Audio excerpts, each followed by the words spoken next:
जय हिंद, वंदे मातरम। साथियों आज है मेरे हाथ में 10th मैथ्स का एग्जाम जो कि सेट ए से रिलेटेड है। ठीक है, जो अभी एग्जाम हुआ था 10th मैथ्स का, तो मैं आज उसको सॉल्व करने वाला हूं। इसमें सिर्फ मैं जो आपके ऑप्शन टाइप यानी कि जो एक एक नंबर वाले क्वेश्चन थे मैं उनको आपके सामने सॉल्व करने वाला हूं। अगर आपने भी एग्जाम दिया हो, किसी 10th क्लास के बच्चा अगर कोई हमारी वीडियो को देख रहा हो तो वो अपने इस क्वेश्चन से सेटिस्फाई कर सकता है। ठीक है, तो मैं आपके सामने सॉल्व करने जा रहा हूं। तो पहला क्वेश्चन ये था इसमें सेक्शन ए यानी कि जो पहला क्वेश्चन था, फिर से बोल रहा हूं, सेट ए का मैं सॉल्व करने वाला हूं। देखो आपके सामने ये रहा सेट ए। ठीक है, तो हम इसको सॉल्व करने वाले हैं। पहला क्वेश्चन था, निम्नलिखित में से कौन सी संख्या परिमेय नहीं है। आई रिपीट, निम्नलिखित में से कौन सी संख्या परिमेय नहीं है। Which of the following is not a rational number. तो आपके पास ऑप्शन में थे √9, √8, √81 और 1.35 के ऊपर क्या था, बार था। 1.35 के ऊपर बार था। तो जो साथियों इसका आंसर था आपका वो था ऑप्शन नंबर बी। ठीक है, यानी कि √8 ये हमारा क्या है, एक रैशनल नंबर है, ये रैशनल नंबर नहीं है। ठीक, आपने पढ़ा भी होगा जो हमारा फर्स्ट चैप्टर मैथ में, उसमें बिल्कुल इस प्रकार के नंबर आपको समझाए जाते हैं। √3, √5, √7 ये किस प्रकार से इरेशनल होते हैं वो भी आपको बताए जाते हैं। ठीक है, तो अब जो हमारा अगला क्वेश्चन है बहुत अच्छा क्वेश्चन है, कंपटीशन लेवल का बिल्कुल क्वेश्चन जो अगला है। क्वेश्चन क्या है, यदि 225 और 135 का HCF 45 है तो इनका LCM होगा। साथियों इस प्रकार की जो क्वेश्चन है इसके लिए मैं एक वीडियो डाल भी चुका हूं। मैंने आपको थ्योरम लिखवाई थी फंडामेंटल, आप मेरी शॉर्ट वीडियो में जाकर भी देख सकते हो। फंडामेंटल जो थ्योरम होती है हमारी वो क्या कहती है, फंडामेंटल थ्योरम कहती है नंबर ऑफ, क्या कहती है कि जिन नंबरों का हम क्या निकाल रहे हैं, LCM HCF निकाल रहे हैं, उनका देखो प्रोडक्ट ऑफ नंबर वो बराबर होता है LCM गुना में HCF। ये थ्योरम कहती है हमारी फंडामेंटल थ्योरम। अब तो क्वेश्चन में क्या कहा गया है, यदि 225 और 135 का HCF 45 है, नंबर कौन से 225 मल्टी प्रोडक्ट कहा गया है यानी कि 135 हो जाएगा मल्टीप्लाई इज इक्वल टू में LCM हमें पूछा है और HCF हमें गिवन है यानी कि 45। हमें क्या निकालना है, LCM निकालना है, डायरेक्टली निकल जाएगा। आप इसको जल्दी करा जाइए, 225 गुना में 135 अपॉन में क्या हो जाएगा 45। कैंसिल कर दीजिए इनको, देखो 5 से गया 9 पे और 5 से गया 5 चौक 20। ठीक है, और 5 पंजे 25। ठीक है, 9 कम 9, 9 पंजे 45। मल्टीप्लाई करते हैं इसकी, कितना आएगा 5 पंजे 25, हासिल 2, 5 के 15 तो 17, हासिल 1, 5 कम 5 और 1 6, यानी कि 675 है। यानी कि option number A, option number A हमारा क्या होगा, करेक्ट आंसर होगा। ठीक है साथियों, नेक्स्ट हमारा जो क्वेश्चन है वो देखिए, ये थोड़ा घुमाने वाला क्वेश्चन है। थर्ड क्वेश्चन जो है ना बच्चों को घुमा देगा। बहुपद 4x² - 4x + 1 के शून्यक होंगे। देखिए मैं आपके सामने दोबारा रिपीट करता हूं, the zeros of polynomial 4x² - 4x + 1 are. ठीक है, यानी कि हमें जो शून्य निकालने हैं 4x² - 4x + 1, इसके हमें क्या निकालने हैं, शून्य या जीरोज। बच्चे क्या हमें क्या पढ़ाया जाता है उसमें क्लास में कि हमें ऐसे दो नंबर फाइंड आउट करने होते हैं जिनका सम करें -4 आ जाए, मल्टीप्लाई करें 1 आ जाए। आ ही नहीं सकता ऐसे तो भाई। ठीक है ना, तो ये क्वेश्चन में क्या डाउट है, क्या हमें करना है, क्या लॉजिक लगाना है, वो कब होता है, वो जो रूल मैं आपको बता रहा हूँ कब होता है, जब x² का कोएफिशिएंट 1 हो। ये रूल तब लगता है। तो हमें सबसे पहले क्या करना है, जो हमारा x² है उसका कोएफिशिएंट हम 1 करेंगे, उसके बाद इसको हम सॉल्व करेंगे। तो कैसे होगा, जब हम यहाँ से 4 को रिमूव करेंगे। और 4 कैसे रिमूव होगा, इस पूरी इक्वेशन को 4 से डिविजिबल कर दो भाई। तो क्या हो जाएगा, ये x² हो जाएगा, -x हो जाएगा, प्लस में 1/4 हो जाएगा। ठीक है, अब हमें ऐसे दो नंबर फाइंड आउट करने हैं जिनका सम करें तो -1 आए और मल्टी प्रोडक्ट करें तो कितना है साथियों, 1/4। तो साथियों ऐसे नंबर होंगे हमारे पास -1/2 एंड -1/2। तो साथियों ये वो दो नंबर होंगे। ठीक है, -1/2 -1/2। तो अब हमें इसका सॉल्यूशन करना है ना, तो देखिए x² - 1/2x -1/2x और प्लस में 1/4। क्या x कॉमन आ गया, अंदर क्या रहेगा x - 1/2, इसमें से क्या कॉमन आ गया साथियों, -1/2 कॉमन आ गया ना, इधर x रह गया और उधर 1/2 रह गया।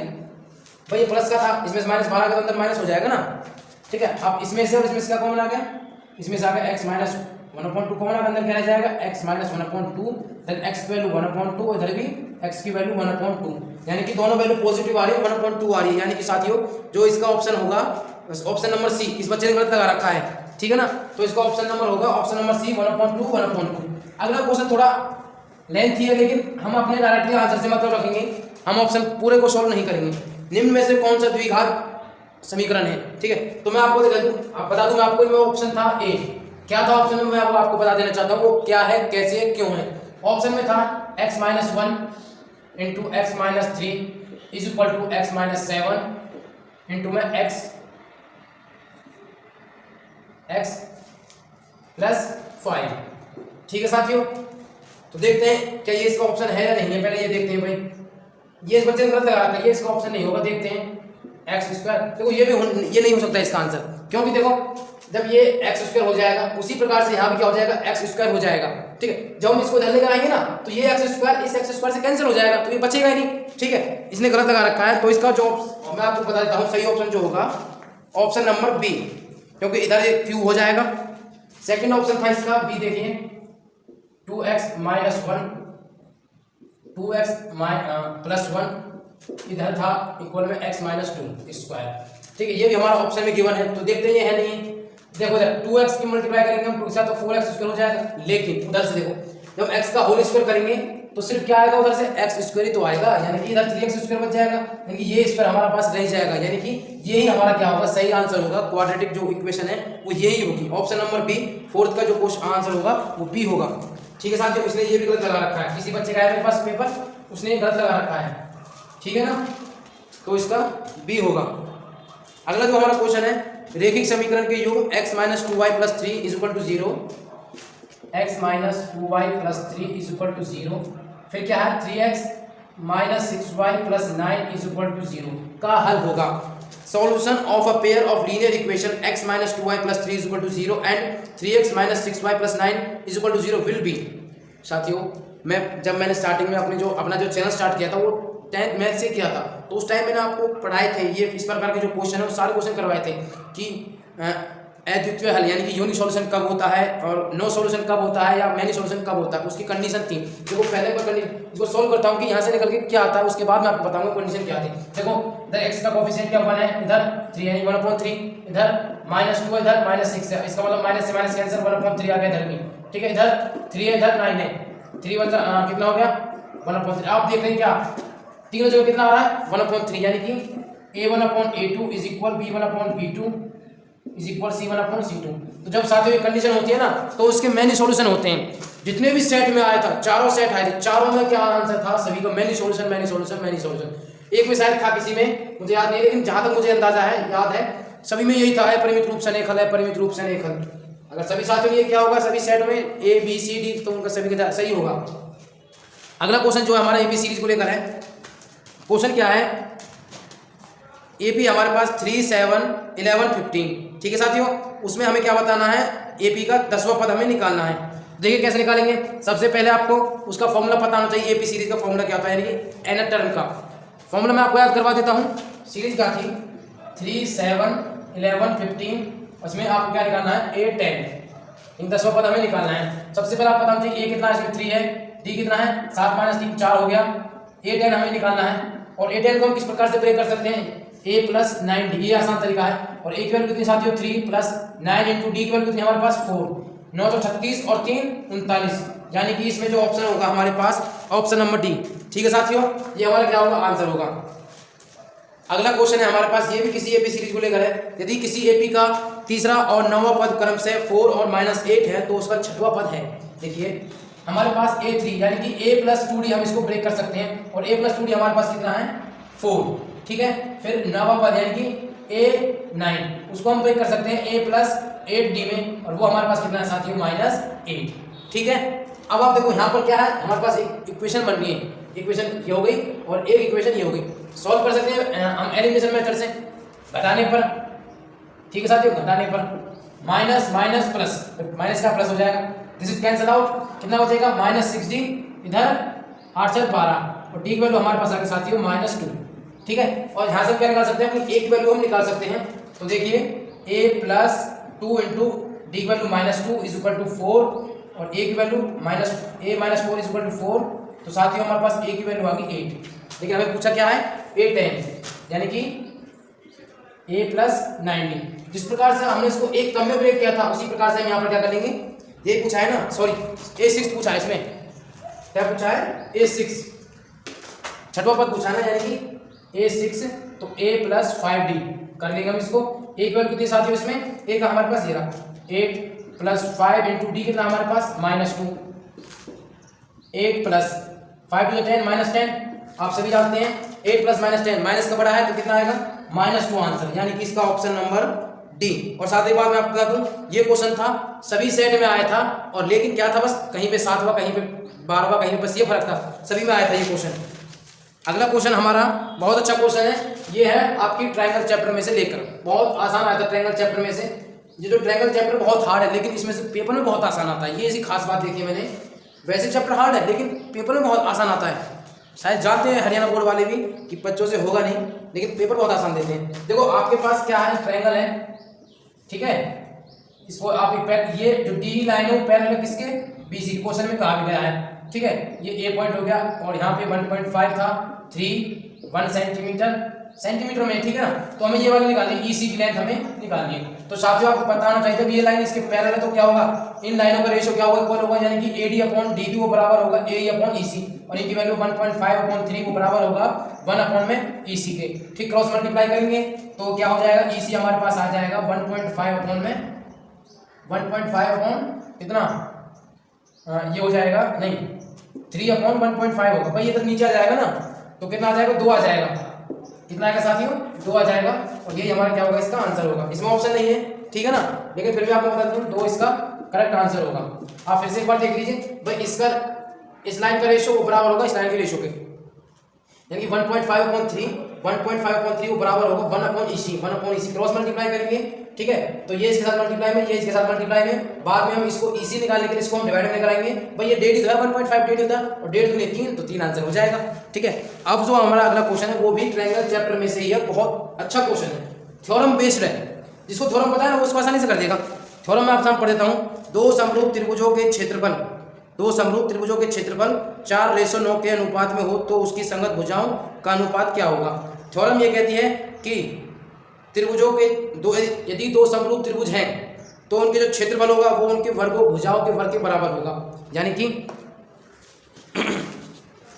हमें गिवन है समरूप त्रिभुजों का क्षेत्रफल कितना है 4:9, यानी कि किसी एक त्रिभुज का क्षेत्रफल है ना वो है 4 और दूसरे त्रिभुज का क्षेत्रफल है वो है 9, तो इनको जो भुजाओं का अनुपात क्या होगा। अभी मैंने आपको बोला कि इनके वर्गों के बराबर होता है, ठीक है। यानी कि हमने जब किसी भुजा का वर्ग किया होगा तभी तो हमारे पास ये आएगा। अब हमें वापस उसी में जाना है तो क्या कर देंगे, इनका अंडर रूट कर देंगे बस, तो इसका 2 हो जाएगा, इसका 3 हो जाएगा, तो ये हमारा क्या होगा 2:3 हमारा क्या होगा आंसर होगा। यानी कि 9 का होगा फर्स्ट ए 2:3। बिंदुओं 4,2 और -1, -1 के बीच की दूरी होगी 4,2 और एक तो ये हो गया और -1, ये दो बिंदुओं के बीच हमें दूरी निकालनी है, यानी कि डिस्टेंस बिटवीन 2 पॉइंट या दो बिंदुओं की मध्य दूरी वाला फॉर्मूला आप इसमें लगा सकते हो। फॉर्मूला क्या कहता है, √x2 - x1 का whole square plus y2 - y1 का होल स्क्वायर, ठीक है।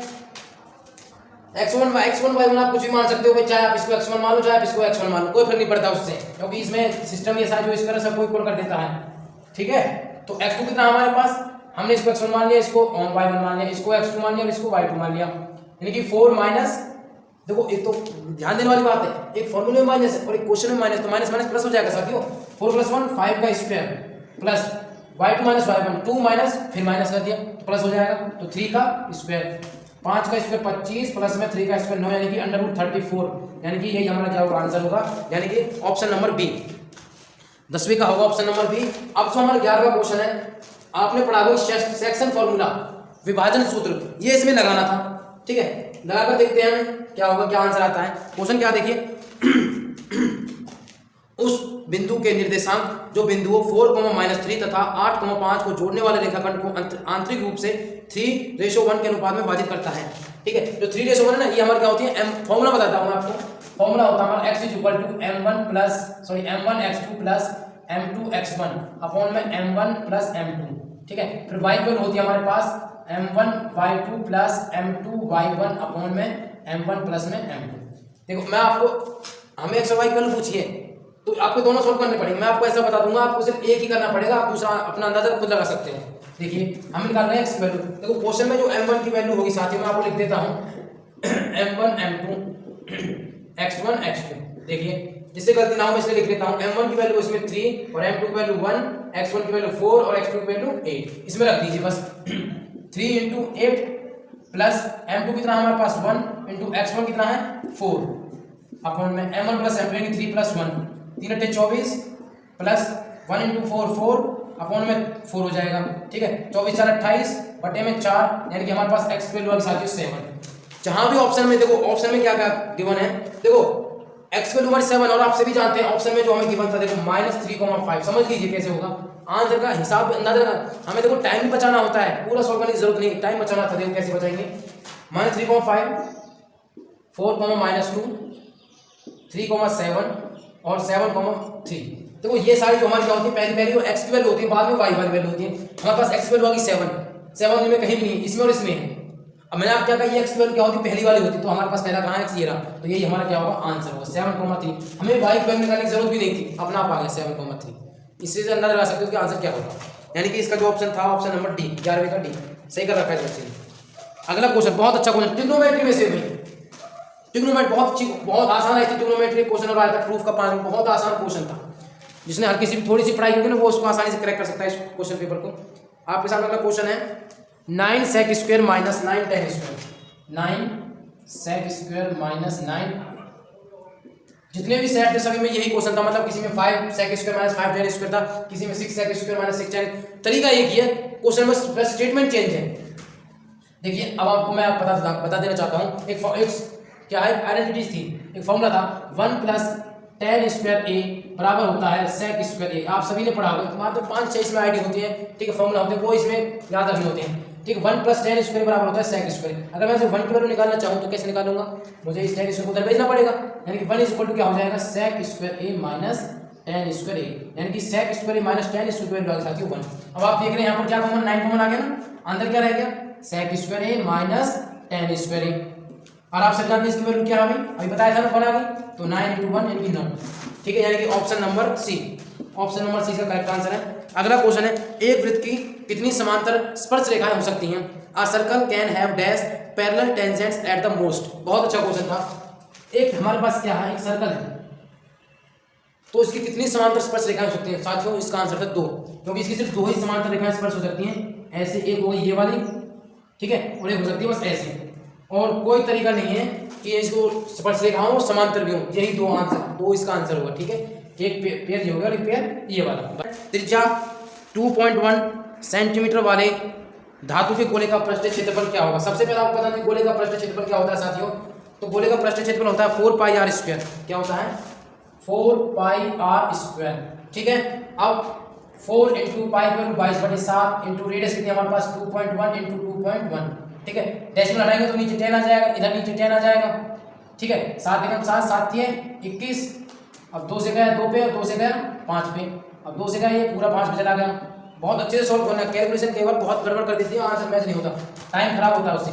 22 × 66 इनकी 66 गुना में 21 बटे में 25 ठीक है। मल्टीप्लाई करेंगे तो कितना हो जाएगा कर लीजिए इधर कर लीजिए गुना में 21 66 गुने होते हैं 132 6 2 8 3 1 और इसको भाग कर दीजिए 25 से 25 छिक्के 150 यानी 6 आ रहा किसी में 150 था 25 5 125 5 आ रहा किसी में भाई हाँ ये आ गया इसका हो गया करेक्ट एक बार में आ गया। देखो ऑप्शन में क्या था 80.3 centimetre square 55.44 centimetre square 47.09 centimetre square 191.5 centimetre square. अब आप अंदाजा लगा सकते हो जब हमारा 5 आ गया है तो कौन सा होगा ऑप्शन ऑप्शन नंबर इसका बी होगा। आगे करने की जरूरत नहीं लेकिन मैं आपको फिर भी क्लियर कर देता हूँ 55 125 8 5 पे 3 3 2 गए कितना आ गया ऊपर से 6 आ गया फिर से वही चला गया 5 पे 55 125 एक पॉइंट लग गया 0 हो गई 25 चौके 100 25 चौके 100। अब आप भाई करवाना पड़ रहा हमें कितना बजे 10 बज गया फिर 100 25 चौके 100 मैंने कहा था इसे यही तो होता है। अब बच्चों को पहचानना होता है कि इतना अगर कॉन्फिडेंस हमारे पास सही है तो आगे भी सही होगा वो बस कॉन्फिडेंस कमी नहीं होनी चाहिए बच्चे में। तो मैंने तो कह दिया था भाई 5 आ गया तो हमारा ऑप्शन नंबर कोई अगर कोई निकला ठीक है।